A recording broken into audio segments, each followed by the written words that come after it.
Hey guys, it's Tori and it is July 1st, which means the first day of Jane Austen July, which is so exciting. This clip shouldn't be very long. I just wanted to let you know what I'm starting with this month, what I'm still reading from last month, and where I'm going with this whole readathon and just with my reading plans for the month. So of course, carrying on from last month, we have Tess, which I'll hopefully finish in I'm hoping in like the first 10 days or so of the month. We'll see what happens. And then I have the Canterbury Tales, which I'll just be continuing. I'm not planning to necessarily finish it this month, but I do want to read at least a few stories out of it throughout the month whenever I feel so inclined. Both, of course, going very well. I'm enjoying Canterbury Tales more than I thought I would, and then Tess is just so good. I absolutely love it, and I'm appreciating Thomas Hardy's writing style a lot more this time around because I'm able to really focus on the details of it, and I just absolutely adore it. For Jane Austen July, I have sort of started two things already. So I did read the introduction of Jane Austen at Home by Lucy Worsley, and I'll probably read maybe a bit of it today, although I am going to treat this afternoon. I finished work about an hour ago, and I just want to give myself the chance to kind of just refocus and not stress about too much. So I may start reading a little more intensely tomorrow, but for today I might get to more of this. We'll see. But I am enjoying the writing and stuff so far. Again, I only read the introduction, so it was the first like 5-6 pages-ish that I read, so not a lot, but I think I'm going to enjoy it. I'm pretty excited about it. Then I'm going to be listening to the audiobook of Persuasion. I probably won't officially start it until tomorrow. I did kind of listen to the first little bit of it just to get a feel for the voice of the narrator and make sure I enjoyed her, which it was Juliet Stevenson. I didn't realize until after I had listened to a bit that it was Juliet Stevenson, so I was like, oh, obviously this will be good. I don't need to worry about it. But this will definitely be more solidly started tomorrow as I drive to and from work, and I'm very excited about it. I really hope this ends up being a better experience than it was last year. Not that I disliked it when I read it for the first time last year, but it just wasn't a favorite for me. There were some things that fell a little flat for me, so hopefully this time around it will go much better. Then I also sort of started Learwife by JR Thorpe, which I'm obviously not reading for Jane Austen July. It does not fit, but I'm reading it because I'm going to the Shakespeare Festival in a few weeks, and I wanted to read this before I went there. So started working on that. So far it's fine. I am one that I do prefer a little more dialogue as opposed to narrative, and so far it seems like it might have more narrative than dialogue, which is a little iffy for me. But I mean, I'm not disliking it, so I'll definitely continue and we'll just see how it goes by the end. And yes, that's where I'm at. I think tomorrow I'm going to be filming my wrap up for June, so that will be very exciting. I was going to do it today, but I ended up filming this and a clip discussing my thoughts on the most recent part of Tess that I finished. So I was like, I don't want to film even more. As you can possibly hear, I already have my voice going a little bit because my Tess clips are always stupid long. So anyway, that's where I'm at starting off the month, and I will take you along with me through activities. I don't have a lot going on. July 4th's coming up, so I'll probably be doing some casual things for that. We don't have any specific plans yet, but we'll kind of see how it goes. And hopefully I have some good stuff going on for this first half of July. I think I might start doing these vlogs across half months. So do the first half of the month in one vlog and the second half of the month in the next vlog, instead of just doing it bi-weekly, just because even though that's kind of bi-weekly, but a little bit not. Anyway, I just feel like it might work a little bit better for me. I don't know. We'll see. I'll try it out and see how it goes. But anyway, yeah, that's where I'm at, and I will talk to you sometime later. Hey guys, so quick update. It is Thursday the 7th today, and I thought I would do, like I said, an update on where I'm at with reading and other stuff. So first things first, just getting this out of the way, I did start Learwife and decided to DNF it about 60 pages in. It's just a writing style that is kind of similar to Wolf Hall in that it's very stream of consciousness and non-linear, and it's just a little bit hard for me to follow. And I feel like after having just completed the Wolf Hall trilogy, I just really don't want something like this right now. Plus, I'm 60 pages in and I still don't understand what the point of this story is besides being about Lear's wife. So I wasn't feeling it. I decided to DNF it. I will be keeping it and attempting at least one more time, maybe in a few months to next year sometime, because I really do want to give this a fair shot. And I do feel like the fact that I just finished the Wolf Hall trilogy, which, like I said, has a similar kind of issue as far as the writing style for me, is working against it. So I'm going to put a hold on this. We'll try again in a little bit, which is kind of sad, but you know, you just gotta do what you gotta do when it comes to reading. So that's where I'm at with that. I did, however, already finish Persuasion by Jane Austen on audiobook and really enjoyed it. I think it's honestly, last year I did a ranking of Jane Austen's novels, and I originally put Persuasion above both Northanger Abbey and Mansfield Park, but I actually think I would put Persuasion at the bottom. After having reread all of them fairly recently within the last year, I feel like I'd be more confident putting Persuasion at the bottom. It just doesn't have, I think the biggest issue for me and my reading tastes is that the only character that stands out to me in that book is Anne Elliot. Like, Captain Wentworth is great, like his letter is iconic, absolutely love it, but I don't feel like I know him very well. And then I feel like the other side characters, like all of the other Jane Austen works, for the most part, have side characters that are iconic, are very memorable, and I just don't feel like the ones in Persuasion are. I mean, they're great. I don't like dislike them or anything. I just don't feel like they stand out very well. Like, I just finished this the other day for the second time. It was a reread, and I already have a lot of their names fading away from me. Like, Mary is probably the one that stands out to me the most, and Captain Benwick. Those two maybe stand out to me the most, but neither of them have anything on like Mrs. Bennet or Catherine de Bourgh or Jane Fairfax or any of those characters, Frank Churchill. So even though I understand like the more mature atmosphere that people probably like, and that Anne is a great heroine, and that the second chance romance is really well done, I just don't quite connect with the characters in Persuasion as well as pretty much any of the other books. So I mean, that all being said, I still love it. It's still Jane Austen. It's still at least a 4 stars. So it's just in comparison to the other Jane Austen works. That's how I feel. But I do enjoy it, like I said, and I'm glad I was able to listen to it on audiobook, read by Juliet Stevenson. It was amazing. I also have started Jane Austen at home. I actually decided to grab the audiobook for this since I finished Persuasion already, just because I tend to enjoy nonfiction a little bit more when it's read to me. I do like physically reading it, but I find the best ways for me to read nonfiction personally is to either break it up and read a certain amount of pages each day until I finish, or listen to it on audiobook. It's really hard for me to just have it there to just sit down and read whenever. I have to kind of organize myself a little bit more with it, or like I said, do an audiobook.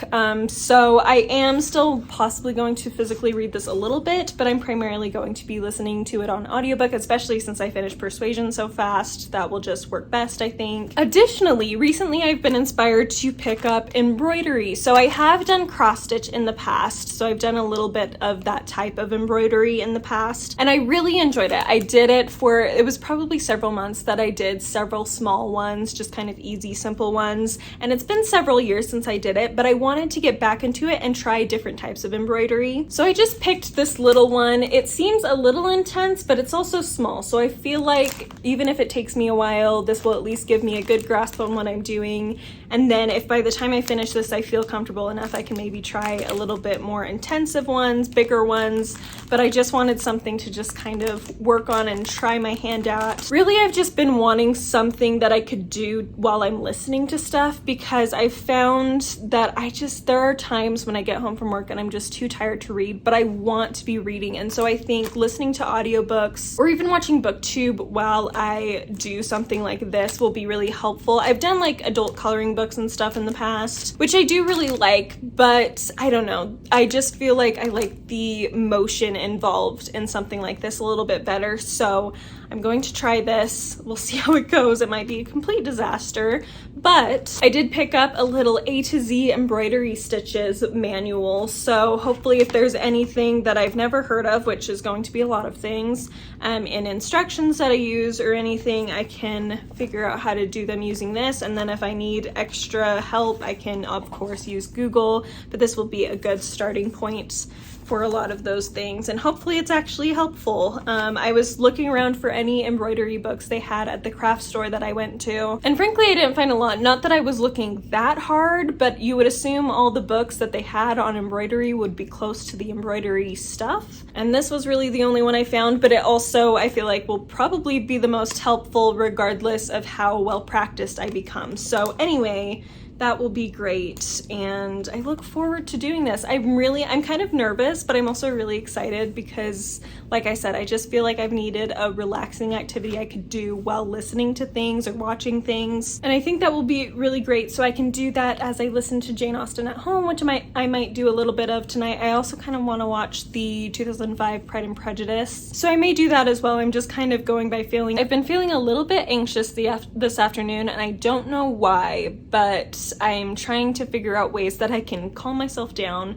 So I think I'm going to do a little bit of a religious study. I have one chapter left in this book I've been studying, so I think I'm going to do that. You know, get my mind focused on more spiritual things, and then I'm going to either, like I said, watch Pride and Prejudice and embroider, or listen to Jane Austen at home and embroider. I might do Jane Austen at home first and then start Pride and Prejudice. I don't know. We'll see what happens. But since I ended up not doing Learwife, I decided to actually pick up Road to Rosewood by Ashtyn Newbold. So Ashtyn's actually a very good friend of mine. I don't know why I needed to look at this. I apparently needed to remind myself it was by my friend, my childhood friend. But anyway, this is one of her earlier works that I still haven't read. I read the first two in this sort of companion trilogy that she wrote. It was her original kind of set of books that she wrote. She's written a lot more via self-publishing that are sold on Amazon, so definitely look into her. I know she's done really well on there for as far as clean romances go, and yeah, she's pretty successful. Like I've mentioned in the past, these types of books don't really appeal to me that much, which is why I haven't read very much of her work. I did used to edit for her, so I've at least read several of her works, and I did, like I said, read the first two in this series, but I haven't read the final one yet, still, after all these years, so I decided to pick this up. Additionally, this actually ended up being my pick for Rick McDonnell's BookTube spin. He decided to take a break from BookTube for a little while, but he did give us one last spin, and the first of my two options was this. And I was already considering picking it up for Jane Austen July, so I was like, well, I guess that's a sign. It's not very long, so it will probably be a really good palate cleanser before I get into Waverley later on in the month. So that's probably going to be my main physical read, besides, of course, continuing with Tess. I am almost through part 6, so then I just will have the last part left, which is just wild. I think I only have like 50 pages left actually, so definitely won't take me too long, and it's just crazy. I am astounded that I've already made it this far, and I just love it so much. So anyway, still working on that, of course. Yeah, that's where I'm at. So tomorrow I am going to be finally doing the live discussion of Book of the City of Ladies with Jennifer Brooks for Ancients-a-thon, and then David Wiley might pop in a little bit. All of our schedules have been so out of whack, so we're just trying to figure out the best case scenario without waiting too long, and at this point it's that Jennifer and I will be doing our discussion, and then if David can come, that will be very exciting, and we'll go from there. So that's going on. I may end up going to see the Elvis film with my sister. She's already seen it, but she loved it and really wants me to see it with her. So I think I might try to do that tomorrow night with her. And then Saturday, I'm working an afternoon evening shift from 3 to 8:30. So in the morning, I'll probably have to write a blog post for my aunt's online school that she runs. That's kind of my additional job, third job, I guess it kind of is, although my second job I also only work a couple hours a week anyway. So that all being said, Jane Austen July is going great. I'm excited to continue. Hopefully I can get another book done before the midway point through the month, at least another couple books even. I think Tess and Road to Rosewood I could easily finish by midway through the month. And oh, I'm also glad I finished Persuasion, because then I can watch the new adaptation with that fresh on the brain, even though I'm really, like everybody else, nervous about the adaptation. I think it's definitely not going to be a good adaptation of the book. I think we can tell that right away from the trailer, but hopefully it's at least a good movie. Like, hopefully if I'm able to separate it from the original source material, it will be still worth the watch, worth the enjoyment. I don't know, but it's definitely not Persuasion. And Anne Elliot, it's definitely not herself in that film, so we'll see how it goes. But anyway, I'm going to stop rambling, and I will check in with you at least one more time before I complete this vlog.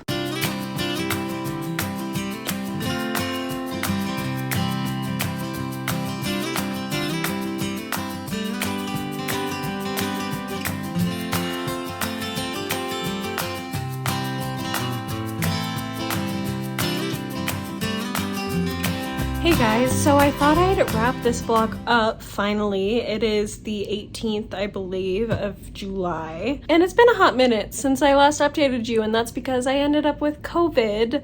It was not fun. I had a couple days of a lot of fever, chills, body aches that were just making it hard to sleep, hard to relax, but still like very fatigued, so I couldn't do very much. So yeah, it was crazy. And then after my quarantine, right after my technical quarantine time ended, I mean, I still had some symptoms, so I was still being careful, but I did have a family reunion, this one with my mom's side of the family, and it was a lot of fun. I was really tired and I didn't participate in everything because, first of all, I wanted to be careful for them to not get it, but also because I was still pretty fatigued. But it was still entertaining, still good to see family. I was really sad because I couldn't hold the babies very much. By the end of the week, it had been, well, a couple days past my quarantine, and at that point, one of my cousins allowed me to hold one of she has a set of twins that she recently had end of last year. So she was kind enough to let me hold one of them for a little bit.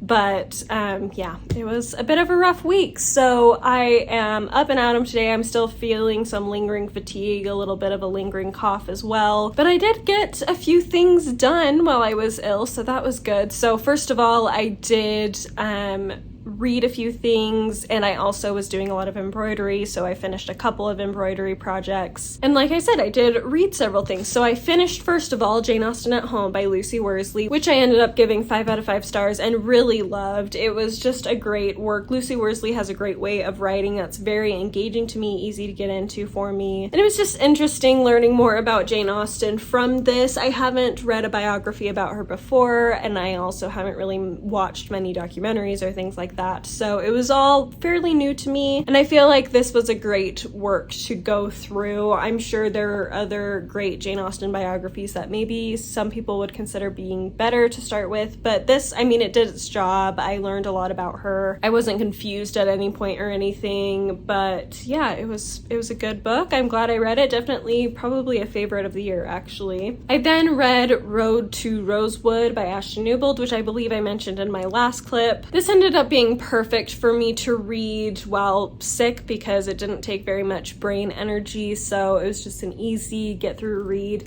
It was fun and entertaining. There were some things that personal taste wise didn't quite work for me. For example, she kind of picked and chose some different etiquette ideas that she included as part of the story, and then other things, there were scenes and events that happened that I was like, that would never be okay if this actually occurred during this time period. And I'm one that I really like it when they explore the etiquette and manners and expectations, societal expectations that were there at the time a little bit more than what this did. This was meant to just be kind of more of a fun romance, and I mean, it did its job as far as that went. I will say too, some of the writing was not great, but I think even Ashtyn, her being my friend, would agree that this being one of her earlier works, she doesn't necessarily like the writing in this. In fact, I believe she's actually redoing these to self-publish. I think the copyright or whatever that was owned by the small publishing company that she worked for with this was up, so she's able to go back and rework it and then self-publish it as a second run through to clean it up and stuff. So I know she's doing that anyway.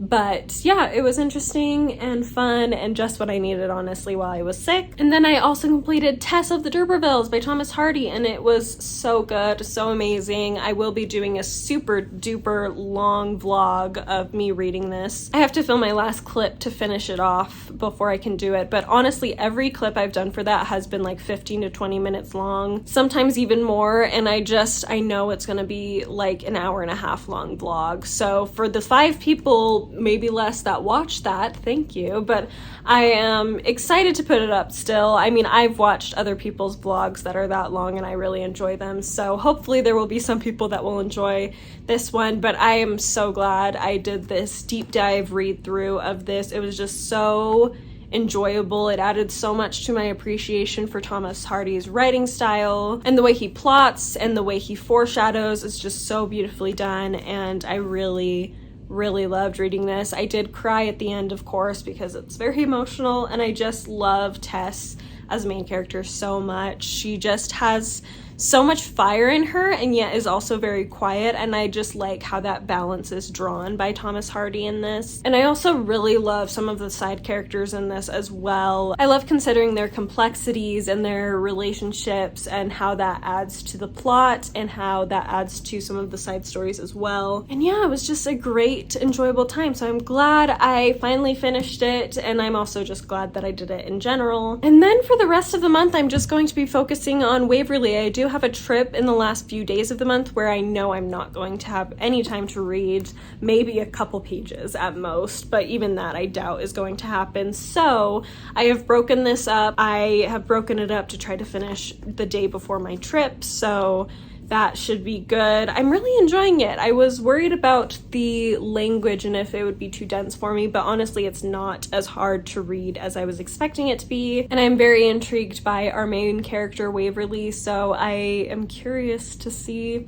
how the rest of it goes, how I feel about it, and that will be my main physical read focus for the rest of the month. And then for my audiobook, I will be starting back on The Only Plane in the Sky by Garrett Graff, I think is his name. I'm not sure. If it's wrong, I will put it here. But anyway, that one's about 9/11 and contains a lot of personal records, personal experiences from that day, and it's really hard to listen to, but it's also very enjoyable, so I'm excited to continue with that again after it's been a while since I was listening to it. So hopefully I'll finish that by the end of the month too, but no pressure on that necessarily. I just realized too, I actually have a couple of books that I purchased this past week because there was a buy one get one 50% off all hardcovers at Barnes & Noble. So I took a little trip there with my dad, and then he was kind enough at the register to say that he was going to pay for them. So I didn't pay for these, and my dad just kind of gifted them to me basically, and I'm really excited to have them both. So first of all, I have Electra by Jennifer Saint. This is a retelling, obviously from the title, of Electra and Clytemnestra from Greek mythology, and I'm really excited to get into this. Jennifer Saint wrote Ariadne a few years ago. That was her debut novel, and unfortunately it wasn't my favorite. I think I liked it better than a lot of other readers did, but I still was disappointed by it. But I've heard really good things about this one from people who didn't like Ariadne, so I'm hoping that this will be okay in the end. Then I also purchased Joan by Catherine J. Chen, which is about Joan of Arc, and this is a brand new release. I have heard nothing about it beyond that it was coming out, and it intrigued me enough that I decided to pick it up during this hardcover sale. When there are hardcover sales like this at Barnes & Noble, I tend to try to prioritize new releases that I know I want to read, just because that way I can support the authors, but also because it's going to be a while and it may be tricky to find them used anyway, so I may as well, when there is a sale, prioritize those ones that are going to be harder to get used, and then I can get other books used as needed. So anyway, that being said, I did pick up both of those, and I'm very excited about both of them. I think I may end up reading one of them in August. I don't know for sure yet. I have 3 new releases that I'd like to get to, at least one in August, because I don't have any plans. Well, I only have a couple plans for my August readings, so I thought it would be a good chance to try to prioritize some newer releases. So I have those 2, and I have Booth by Karen Joy Fowler that I might read as well, so we'll see. I'll get to that in my TBR. But anyway, that is everything I have for you. I am very tired. I'm going to work in like a half hour, and I'm worried that I'm just going to be struggling, but hopefully it will be okay. Luckily, it's our day that we close at 6, so hopefully I'll be able to get back at a reasonable time and get a good night's sleep because I have to get up extra early for work tomorrow. Anyway, you don't care about that.